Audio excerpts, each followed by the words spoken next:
రాములు గారి అబ్బాయి మీరు. అవును.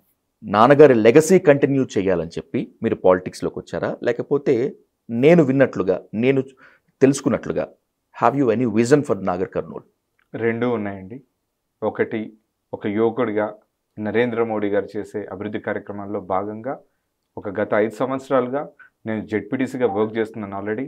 చేస్తూ భవిష్యత్తులో దేశానికి ఉపయోగపడే చట్టాల్లో నా వంతు పాత్రగా నేను కూడా ఒక చట్టసభల్లో ఉండాలని ఒక ఆలోచనతో ఈరోజు రాజకీయాలకు రావడం జరిగింది.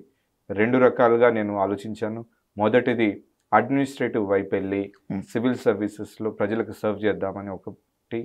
రెండవది ప్రత్యక్ష రాజకీయాల్లో ఉండి ప్రజలకు ఏ రకమైన సర్వీస్ చేయవచ్చు.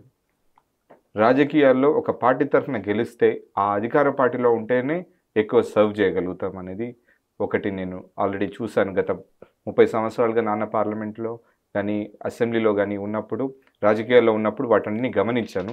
గత 15 సంవత్సరాలుగా నాన్నగారి వెంట ఉంటూ ప్రతి కార్యక్రమంలో election management and poll management దగ్గర నుంచి ప్రజల అవసరాలు తీర్చే వరకు కూడా అన్నిట్లో కూడా నా వంతు పాత్ర నేను పోషించడం జరిగింది. ఈరోజు జెడ్పీటీసీగా గెలిచిన నేను 2 సార్లు జెడ్పీ చైర్మన్ అయ్యే అవకాశం ఉన్నా కూడా చదువుకున్న వ్యక్తి, యువకుడు అని చెప్పి నాకు రాకుండా కొంతమంది అడ్డుపడ్డారు. కానీ నరేంద్ర మోడీ గారు నువ్వు చట్టసభల్లో ఉండి తీరాలి, నీలాంటి వ్యక్తి అవసరం అని చెప్పి నాకు డైరెక్ట్గా ఎంపీ టికెట్ ఇవ్వడం జరిగింది. వారికి నేను సర్వదా కృతజ్ఞతలు తెలియజేస్తూ రుణపడి ఉంటూ ఆయన నాకు ఇచ్చిన అవకాశాన్ని సద్వినియోగపరుచుకుంటాను.